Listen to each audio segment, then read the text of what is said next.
No ako prvú tému sme si vybrali konflikt. A vybrali sme si ju vlastne... Prečo? Preto, ja mám taký pocit, že sme si ju vybrali preto, lebo sa z konfliktu stalo niečo, čo sa nesmie. A to ma dráždi. Že asi kvôli ľuďom, ktorí akože vyvolávajú konflikty permanentne, sme sa zrazu ocitli v situácii, že akýkoľvek konflikt považujeme za chybu v systéme a snažíme sa mu vyhnúť. Ako myslím celospoločensky, ale niekedy aj osobne alebo rodinne. A ja si myslím, že konflikty sú skvelá vec, že vo veľa rozmeroch sú veľmi produktívne alebo posilňujúce a že možno, že o tom povedať práve v tejto chvíli môže znieť trošku odvážne. Padla vláda, teda bude menšinová vláda. Ale akože ja tú tému mám dlho v hlave aj ty, takže myslím, že je fajn povedať o tom, prečo je konflikt dobrý. Hej.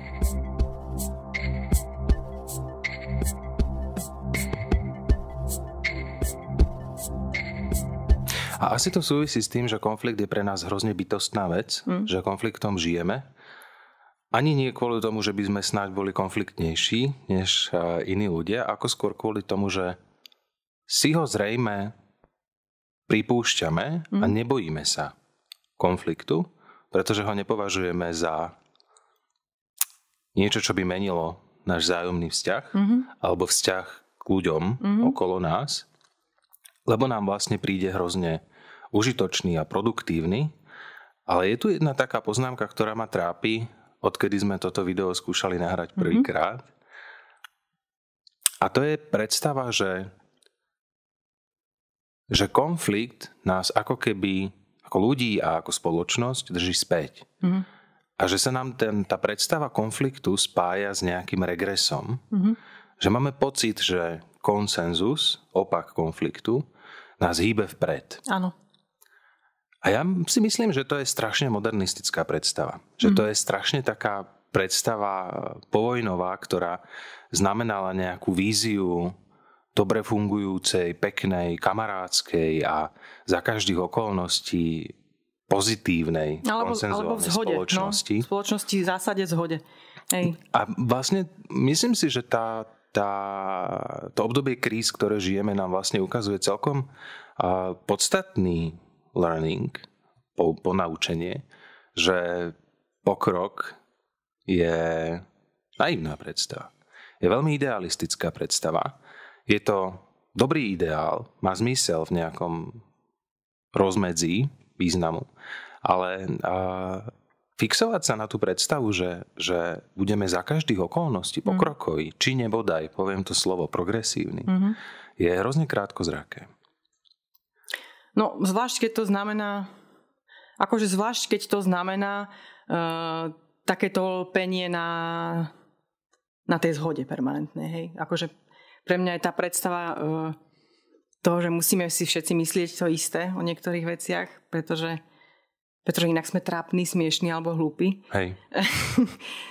A tá je taká hodne rozšírená podľa mňa, tak tá sa mne nepáči osobne. A akokoľvek si môžem myslieť o prístupe k životu niekoho iného, že je pre mňa nesprávny, tak pre neho byť nesprávny nemusí. A v tomto vidím aj taký limit tej ranej, ako keby, alebo jak to povedať, takej učiacej sa slobodnej spoločnosti. Že my radi deklarujeme, že sme liberálni alebo slobodní. Ale v konaní a v takých tých menších alebo veľmi konkrétnych situáciách si proste výsmechom a zahambovaním vynúcujeme jednotu. A to je... Hej, to je taká... A vlastne nedokážeme prejsť úplne jednoduchým konfliktom, hej, že niekto má iný názor. Nevieme tým prejsť, normálne sa nám vzťah rozpadne, hej, že rodinný trebárs, lebo niekto má rád niekoho iného, ako politika, hej, alebo niečo. Ale ja myslím, že to je tiež trochu také naše kultúrne, že konflikt sa u nás vníma ako ohrozenie vzťahu. To, čo si ty povedal na začiatku, že konflikt sa bežne vníma ako ohrozenie vzťahu ľudí, ktorí sú v konflikte. A A pritom ja si myslím, a možno to súvisí aj s takým tým lpením na tom kritickom myslení, že zbraňou do konfliktu je argument. A to je jedna vec, ale ja si myslím, že zbraňou do konfliktu je utvrdzovanie vzťahu. Že to je dôležitejšia zbraň do konfliktu. Vieš? Že čo nás nezabije, to nás posilní. No, proste vedieť si povedať, že napriek absolútnej nezhode na zásadnej veci, ten vzťah trvá. A toto platí podľa mňa aj pracovne. Ako vzťahy, ktoré sa rozpadnú v prvom momente pracovné, kedy nastane nejaký typ nezhody na obsahu alebo spôsobe. To sú vzťahy, ktoré sú ohrozené úplne jednoduchým prvým konfliktom. To nie je zdravý vzťah. Ale potom to vyvoláva vlastne takú otázku, že prečo vôbec k tomu konfliktu teda dochádza, respektíve prečo ho vnímame takto radikálne. My sme sa bavili spolu o tom, že to vlastne veľmi súvisí s takými kategóriami, ktoré považujeme za dané.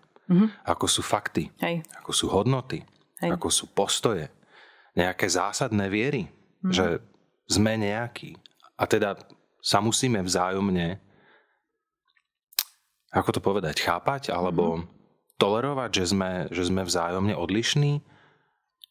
Ja mám taký pocit, že, a to súvisí vlastne s tou kultúrnou sociológiou, že tá predstava hodnôt a faktov je v našich mysliach strašne silná. A že máme pocit, že sú to nejaké nadčasové pravdy, ktoré nám vlastne dávajú pocit nejakej konzistencie, nejakej nemennosti, nejakých akože principiálnych postojov. A veľmi sa mi to vynorilo, keď na mňa vyskočila nejaká kampaň konzervatívneho denníka Postoj, kde mladí novinári hovorili o tom, že vnímajú svoju prácu ako poslanie. A ja som si hovoril, že no buď je tam nejaká rovina toho, že mladý človek sa potrebuje asi zafixovať na nejaké hodnoty, aby mal pocit zmyslu, alebo je tam nejaký hodnotový radikalizmus, ktorý mi je vzdialený nie snáď kvôli tomu, že by som nedokázal pochopiť, že niekto žije nejakými hodnotami, ale kvôli tomu, že to proste nie je pravda.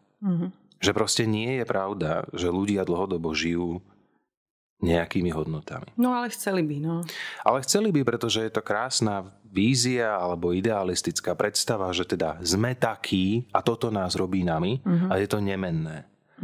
A to je možno, že otázka, že teda je to tak? Ja neviem, podľa mňa my všetci sme tak všakovakí, vieš, že tvrdiť, že sme nejakí je vždy ťažké, ťažko straviteľné, aspoň pre mňa, že nemám tú odvahu úplne vysloviť takú jednoznačnosť. Aj čo sa týka trebárs, že Slovenska, alebo keď sa bavíme o našej spoločnosti, aká je, no. Ako chvála Bohu za to, že je všakovaká, vieš. A ja ináč musím povedať, že je mi nekomfortne často z tej miery konfliktnosti, ktorá je. Aj sa vyhýbam úmyselne niektorým novinám a tak ďalej, ale na druhú stranu tomu aj fandím. Mám taký pocit, že dokiaľ nenájdeme ten spôsob, ako konfliktami prechádzať, tak sa nám budú objavovať a budú sa množiť. A podľa mňa to sa teraz deje. A myslím si, že aj tie pnutia na to, čo najskôr nájsť konsenzus, čo najskôr sa nepolarizovať, čo najskôr sa nerozdeľovať, ja to chápem. Ja viem, že to je mocenský princíp rozdeľovania, že nie je dobrý. Ale na druhú stranu, dokiaľ ho neporazíme v zmysle, že sa nenaučíme ním prejsť, tak ho nevymažeme. Lebo sme tak nastavení, podľa mňa. A myslím si, že tá polarizácia sa bude stupňovať, ak je to vôbec možné, lebo tie krízy vždy prinášajú vyhranenie postojov. To áno, ale napriek tomu má zmysel sa asi pýtať otázku, že prečo ten konflikt vzniká a ako vôbec môže dôjsť k tomu, že dokážeme sa polarizovať spoločensky, ale aj nejak akože v rámci komunít, in-group, out-group, my a oni. Do akej miery tá otázka identity, či možno dokonca autentickej identity, náhodou tiež nie je skôr modernistický vynález, než nejaká nevyhnutná bytostná potreba. Vieš čo, toto podľa mňa je to, čo si povedal pred chvíľou, že tá túžba potom byť konzistentný je podľa mňa strašne sebevražedná, lebo podľa mňa, my sme sa naučili, že je veľmi zlé a trapné a nesprávne, keď ľudia veria veľmi protichodným veciam. Hej? Že napríklad niekto, jak sme sa o tom x-krát bavili, že kognitívny karambol, hej, tak sa z toho vždy vysmievalo vo výskume, že títo ľudia veria Dzurindovi, ale chcú Fica, či čo, neviem, úplne protichodnosti. Hej. A mne sa zdá, že úprimne, že keď si všetci sa potrebujeme ako čo najviac úprimne sami na seba, tak tých protichodností v sebe máme podľa mňa viac ako zhody. Ako ja môžem veriť niečomu a veriť aj niečomu úplne opozitnému, buď situačne, alebo vzhľadom na interpretačnú komunitu, v ktorej sa nachádzam. Že môžem byť súčasťou veľmi naivistickej susedskej komunity, ale zároveň môžem byť fanúšik developera, ktorý chce postaviť v starej štvrti nový dom. Proste rozumieš, že je to v niečom ako keby emocionálne protichodné alebo racionálne protichodné, ale ja by som chcela, aby sme to nezahambovali, lebo myslím si, že my všetci fungujeme v interpretačných komunitách a pokiaľ prestaneme tak sposvetňovať tú konzistentnosť, že akože musíme byť stále rovnakí a myslieť si všetko v jednej zhode, tak sa uvoľníme do tej rôznosti aj do toho konfliktu v sebe. Že ho budeme brať, že OK, ja sama v sebe som v konflikte s medicínou, ale aj nie som. Ja sama v sebe som v konflikte s výchovným štýlom, ale aj nie som. Myslím si, že to pnutie na tú konzistenciu, na ten sebaobraz, obraz o tom, ako som konzistentný, není produktívne. Hej. A to súvisí aj s tými, akože s tou predstavou o tom, že stojím za nejakou hodnotou kopukrát, hej? Čo nechcem tiež zľahčovať, lebo hodnota sama o sebe je fajn vec, hej? Len môže pôsobiť ako takýto shield, jak sa tomu hovorí, štít, ktorý ťa vlastne brzdí. Obmedzuje. No, hej. Ja premýšľam nad tým, že jedna odbočka, alebo jedna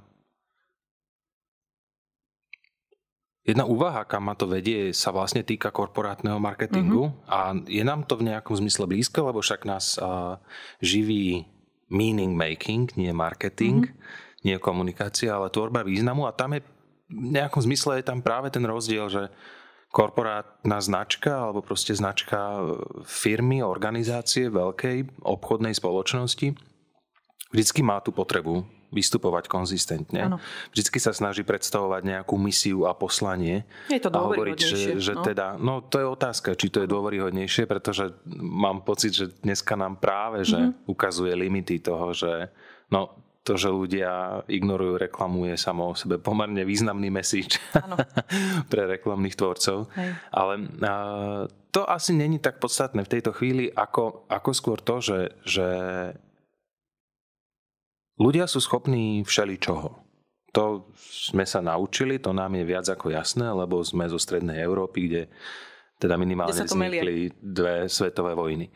Ale druhá vec je tá, že ja úplne neverím takým tým hippisáckým vyhláseniam, že ľudia sú dobrí alebo ľudia sú zlí a teda hľadajme, že čo z toho viac. A skôr teda ma to ťahá k tomu vedeckému, ale nechcem to slovo úplne používať, ale teda k sociologickému vysvetleniu, ktoré hovorí, že ľudia sú aj takí a skôr treba pátrať po tom, že existuje nejaká rovina, ktorá ich dokáže privádzať k jednému alebo druhému, alebo k nejakým rôznorodým kombináciám. A to vlastne hovorí to, čo si naznačila ty, že naša kultúra, zosobnená vo veciach, v príbehoch, v kresťanstve, ktoré tvorí základ. V náboženstvách, áno, ale aj vo vierach, vlastne vo trebárs aj vedeckých vierach, že naša kultúra nás vlastne vedie nejakými smermi a naša kultúra je vnútorne veľmi rozporúplná, že poznáme vzorce. A stojí na protikladoch posvetného a profánneho. Aj náš slovník, naše slova, naše myslenie sa vyvíjajú v protikladoch. To podľa mňa je ako keby úplný základ kultúry, ten jazyk. A my sme mysliaci v protikladoch. My keď vidíme muža, tak vidíme ženu.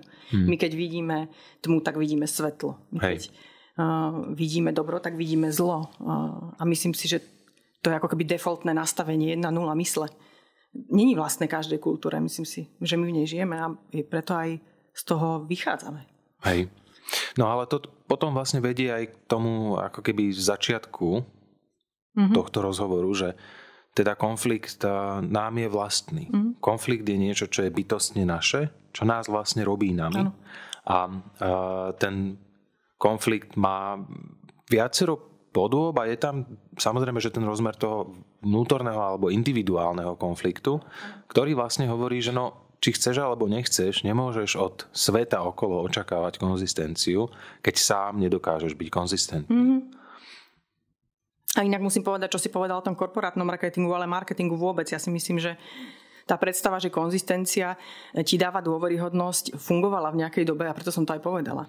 Modernistické. Ale myslím si, že dnes už nefunguje. Hej. A myslím si, že dnes, ja som to písala na Facebooku xkrát sme sa o tom rozprávali, ale myslím si, že tá značka Dior Sauvage s Johnnym Deppom je skvelá ukážka toho, že dôveryhodná je tá značka, ktorá je autentická v zmysle, že pokrýva dobro aj zlo alebo že není ľahko konzistentne čitateľná.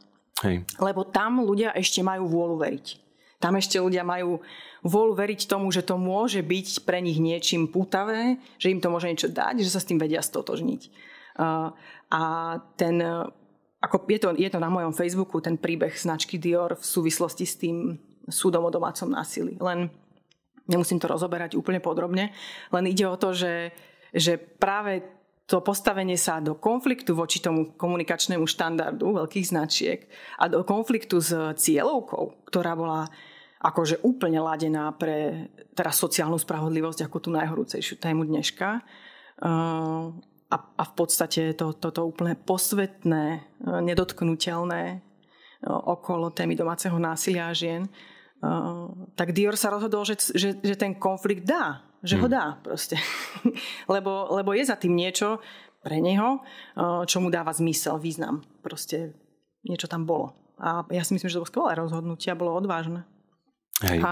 A oni išli do konfliktu s cieľovou skupinou takzvané. Hej. A dnes tie predaje a tá znalosť teda hovorí o tom, že ten konflikt naozaj môže priniesť úspech. No ale nie je to, vieš, že pre mňa, ja v tom nechcem vidieť akože obchodný úspech alebo nejaký obchodný zmysel značky, ale mám taký pocit, že... No, taká aj dôveryhodnosť.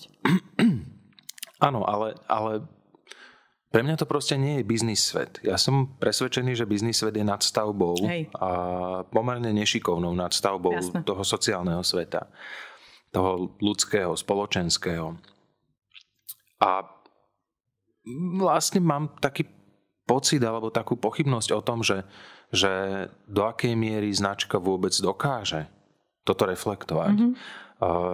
Asi hlavne z toho dôvodu, že značka tak historicky je proste postavená. To je naozaj dedičstvo 50. 60. rokov hlavne a nejakého väčšieho ekonomického rastu povojnového v USA a tak. A si zároveň hovorím, že ako dlho ešte dokážu veľké značky stále omielať dookola ten prísľub, že teda bude dobré a niečo sa stane a keď si nás kúpiš, tak bude... Sranda s kamarátmi. Aj sranda s kamarátmi, ale vieš, že mňa naozaj úprimne ma vytáča, keď vidím slogan Budúcnosť je vaša. Keď ho vidím po 2 rokoch pandémie, po obrovských krízach, ktoré nie že sa stali, ale oni sa odohrávajú ďalej a budú pribúdať. A keď mne sa niekto snaží povedať proste takýto natvrdlý prístup, ktorý mi akože má dávať nejakú víziu, nejakú predstavovať nejakú misiu toho, prečo mám žiť, tak si hovorím, že tu niekto naozaj padol na hlavu. Ja si myslím, že to není zlé východisko, že uvažovať nad tým, človek potrebuje k svojmu životu víziu, potrebuje víziu budúcnosti. Podľa mňa to je potom ako keby končí psychicky. Není to dobré, proste nemať žiadnu víziu. Ale akože toto na tom východisku podľa mňa je správne uvažovať nad tým, že akú víziu môže značka zvoliť. Ale čo mňa na tom irituje, je, že dnes sú tie vízie podľa mňa už nedokážu byť tak ďaleké, jedna vec, alebo dokážu, ale v veľmi špecifických prípadoch, napríklad pri obsadení Marsu a podobne, ako myslím si, že tá vízia budúcnosti stále je veľmi živá. Ale myslím si, že tá budúcnosť sa momentálne ako keby približuje do prítomnosti a aj tie obrazy, ktoré dokážu ešte byť dôveryhodné, sa približujú skôr k prítomnosti. A myslím si, že aj ten obraz, čo znamená budúcnosť, je hodné najprv trošku zanalyzovať a povedať si, čo tým myslíme, keď hovoríme, že budúcnosť môže byť vaša. Hej. Lebo to, čo konkrétne tento slogan hovoril, teda nemá s realitou nič spoločné. No to je akože pre mňa je to vždycky otázka interpretácie, ale ja sa pýtam, že čo je za tým? Vieš, že čo ten slogan alebo vôbec nejaké takéto uvažovanie dokáže povedať. A teraz sa strašne prevalilo a je to veľmi silno vidieť, že veľké korporáty, veľké biznisy a zďaleka len nie tie na Slovensku samozrejme, sa snažia po období akože prekonaných kríz vrácať k nejakým veľkým príbehom, ktoré nám hovoria, že budúcnosť je v technológii. Že budúcnosť bude vyriešená, keď budeme dostatočne inovatívni a budeme silno premýšľať nad tým, ako poletovať dokopy mikročipy, aby sa stalo niečo ďalšie. A ja mám taký pocit, že tá pandémia a kríza ekonomická, teraz recesia, nám vlastne hovorí niečo úplne iné.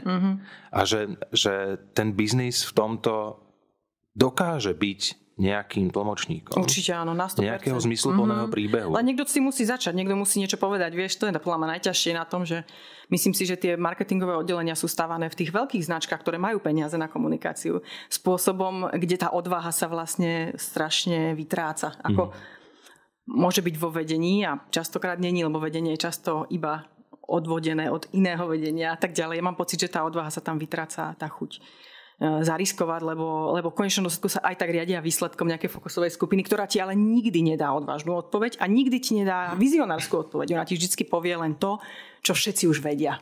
No a toto je presne to, že najväčšia halúz na tom vlastne je, že či chceme alebo nechceme, a to nehovorím akože môj vynález, moje nejaké uvažovanie originálne, ale je to proste premýšľanie filozofov, ktorí dneska otvorene hovoria o tom, že žijeme v tak zreťazených, poprepletaných krízach, že nám vlastne nezostáva bezpečné miesto.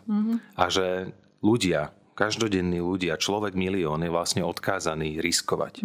Či chce alebo nechce, tak si musí vlastne vyberať risk. A najzaujímavejšie na tom je, že ten najviac predposratý v tejto situácii je vlastne korporát. Je vlastne tá veľká firma, ktorá stále verí tomu, že bude zarábať veľké prachy bez toho, aby riskovala, aby sa naozaj snažila spraviť nejaký typ zmeny, ktorý dokáže nasledovať to, čím ľudia žijú, ktorý dokáže ľuďom dávať nejaký typ odpovede alebo nebodaj pomocnej ruky.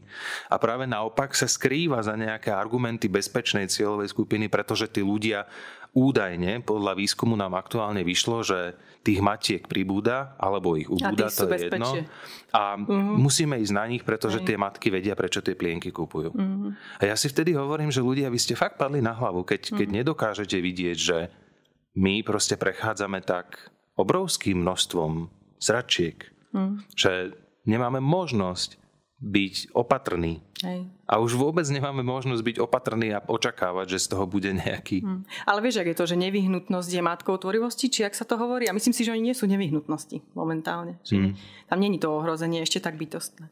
Ale chcela som ešte je to strašne bezpečný svet, ale ak si hovorila o tej cieľovke, mňa to hrozne štve, lebo mám presne taký pocit, že my sa hrozne radí, korporátny marketing, reklamné agentúry, ľudia, ktorí vlastne majú vytvárať ten význam v ekonomickom zmysle. Že tí ľudia sa hrozne radi fixujú na predstavy, že existuje nejaká cieľovka a že tú cieľovku sme nejako vyskúmali, pomenovali. A teraz im niečo ponúkneme, pretože vieme, že takí sú a budú to chcieť. To je úplná blbosť. To už tak dávno to neplatí, že sa stále akože chytám za hlavu, že preboha, kedy si to? Áno. Rozumiem. Vieš, kedy to má ale zmysel podľa mňa, keď volíš slova, keď volíš jazyk. Akože zostať zrozumiteľným pre širokú skupinu ľudí je podľa mňa určitý ako keby skill, ktorý, neviem, či priamo súvisí s cieľovkou, ale myslím si, že v hľadaní tých správnych slov je dobré myslieť na to, že máš poslucháča. Vieš? Je pri tej vízii alebo pri tom, čo chceš povedať, je dobré vychádzať z toho, o čo si presvedčený, ale pri hľadaní tých slov si myslím, že to má zmysel a to je proste každodenný skill, to je robotnícka práca podľa mňa. A to akože to úplne beriem. Hej. Ale chcela som, ak ti to nevadí, ísť preč z marketingu trochu, lebo mám taký pocit, že tá téma konfliktu, ale vôbec náš meaning making, tvorba významu súvisí s marketingom len občas. A že ten význam sám o sebe je o mnoho širší a proste je kultúrne kotvený, nie reklamou, čo je úplne, že 0,3% života človeka. A keď som rozmýšľala nad tým, čo konflikt v našej kultúre alebo v našej spoločnosti znamená, ako sa ikonizuje, kedy sme ho videli a kedy sa podarilo ním prejsť alebo kedy priniesol niečo a ako sme ním prechádzali, ako sa vieme naučiť ním prechádzať z toho, čo už sme urobili a tak ďalej, tak jediné, čo mi vzýšlo z toho zatiaľ, tak bola tá revolúcia naša, ktorej sa hovorí, ale že nežná revolúcia. A veľmi sa kladie dôraz v tej spätnej interpretácii tej udalosti na to slovo nežná, lebo bola nevojnová, bola s násilím, ale bola ako keby s menšou mierou násilia, než možno iné revolúcie. A na túto mierovosť tej cesty sa kladie významový dôraz a mne by sa páčilo, keby sme sa začali trochu na to pozerať aj cez optiku toho, že to bol konflikt. Nie len, že bol nežný, ale že to bol konflikt. A bol to akože sakra vyhrotený konflikt. A bol to riskantný konflikt. Na tých stranách tých revolucionárov to mohol byť životohrozujúci konflikt. A možno je dobre sa baviť aj o tom, ako sme prešli tým konfliktom, čo nám pomohlo a čo priniesol ten konflikt. Priniesol niečo? Čo sme stratili? Ja nechcem sa baviť o tom, že či sme vyhrali alebo prehrali s demokraciou, lebo to je asi ťažká téma na dlho. Ale zdá sa mi, že aj to pozeranie sa späť, alebo na pozeranie sa nemusí to byť späť, ten časový pohľad asi nie je až taký dôležitý, ale tie ikony, to, čo ešte žijeme, to, čo cítime ako ikonické.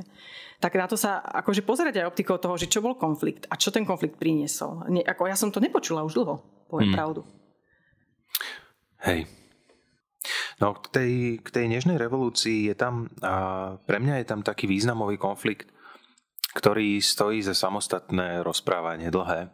Ale myslím si, že máme doteraz v sebe nevyriešený spor, z ktorého v mnohom žije vlastne aj nacionalizmus a tá predstava tej Fortress Europe, tá orbánovská akože neliberálna demokracia.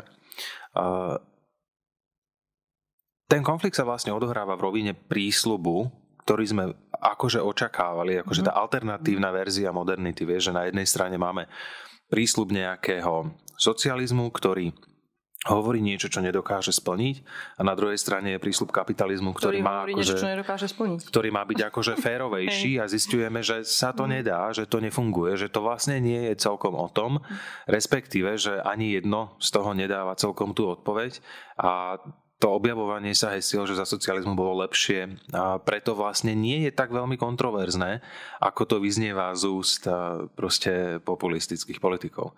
Ale to ani tak nejde teraz o to, ako skôr o tú rovinu toho konfliktu, lebo tam presne tam je tá konfliktná predstava, alebo tie dve konfliktné predstavy, ktoré sú totálne rozporuplné, ktoré vlastne sú nesúmeriteľné, nedajú sa ako keby vyriešiť. Ten spor sa nedá nejak pozitívne teda nájsť nejaká zhoda, že aj to, pretože vidíme, že to nikam nevedie.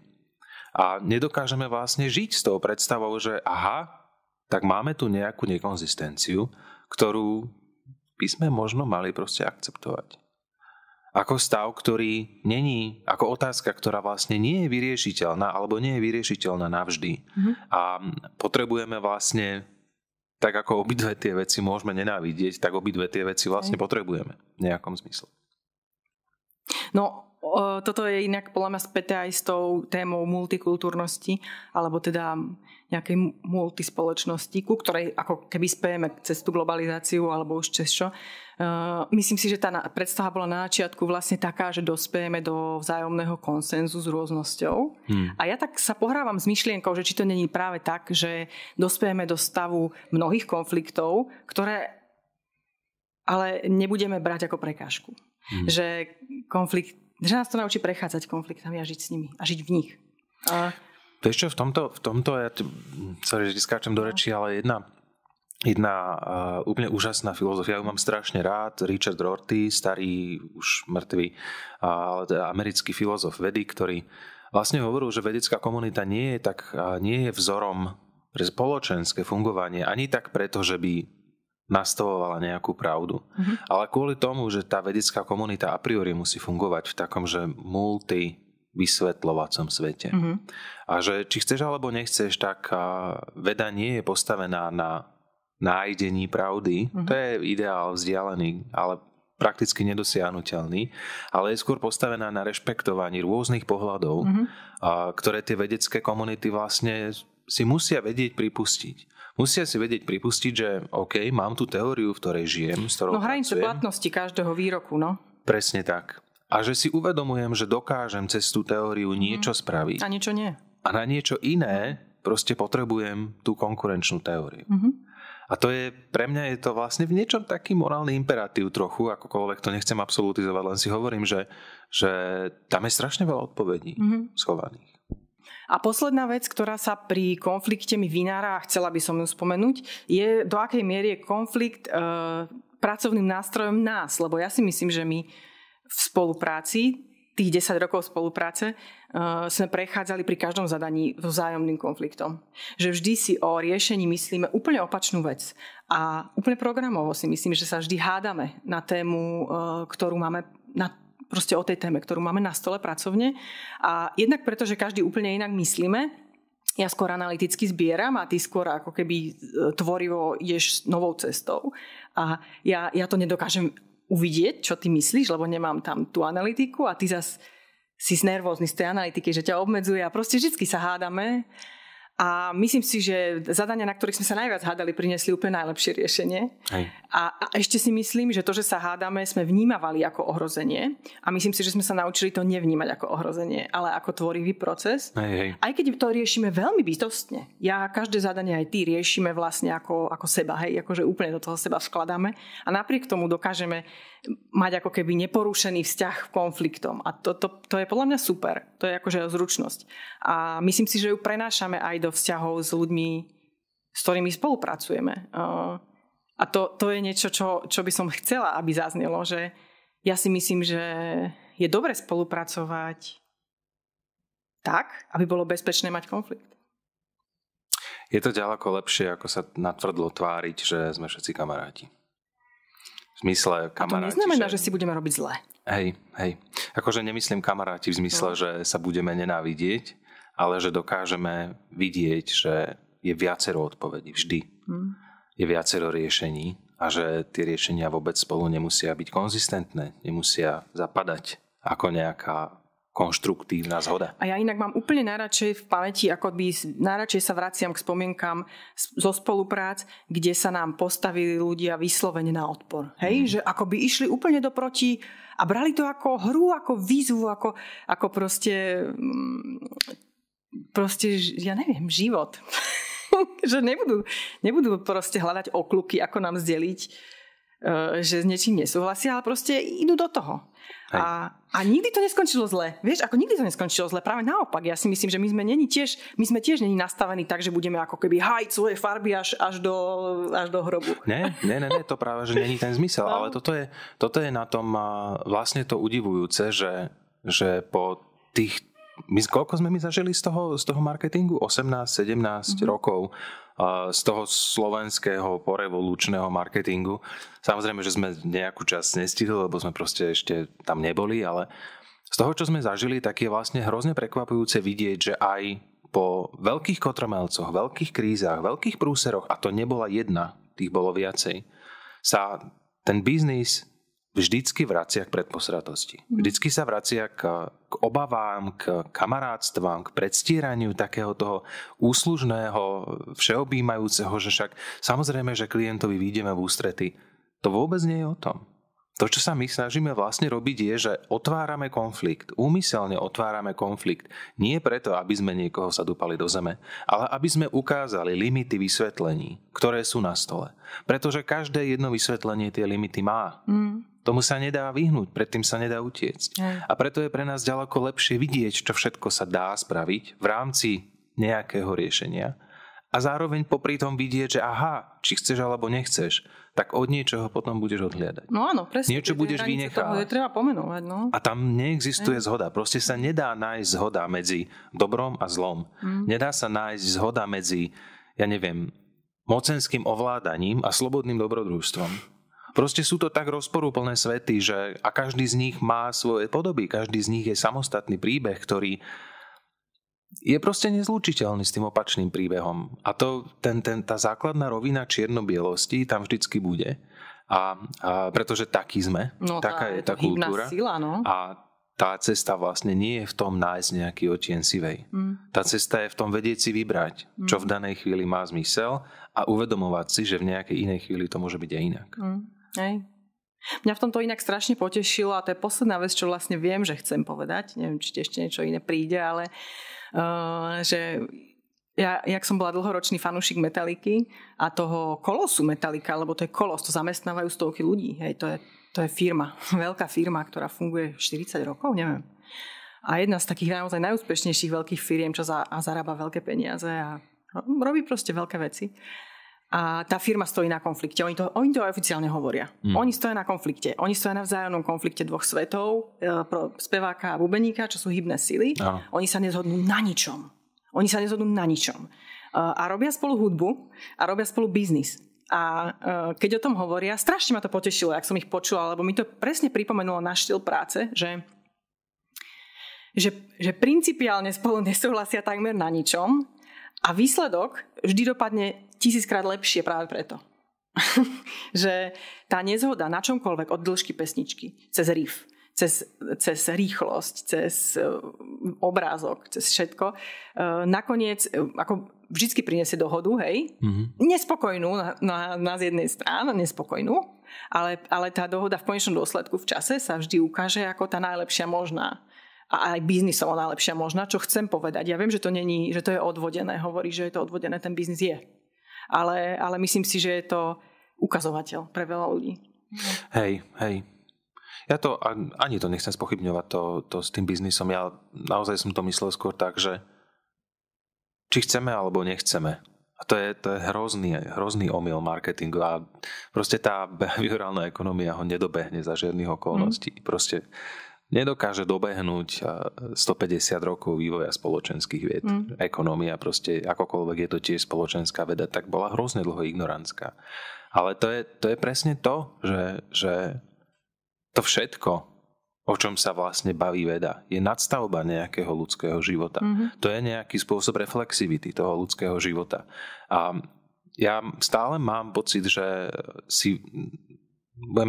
poviem to trošku na myslenie, ale že si na našej práci vážim najviac to, že nás vlastne nezaujíma výsledok myslenia, ale zaujíma nás proces myslenia. Proces myslenia, ktorý je nekonzistentný, ktorý je plný rozporov, ktorý je nezrozumiteľný často navonok, ktorý je plný vecí, ktoré označujeme ako emócie, aj nejaké racionálne uvažovanie. Nemám rád žiadne z tých škatúl a napriek tomu si myslím, že to, ako premýšľame o tom, ako iní ľudia premýšľajú, je vlastne to najpodstatnejšie, čo robíme. Hej, a tak to nás aj baví. To nás aj baví. A nejaký záver dáme? Práve sme ho dali. Tak toto je záver.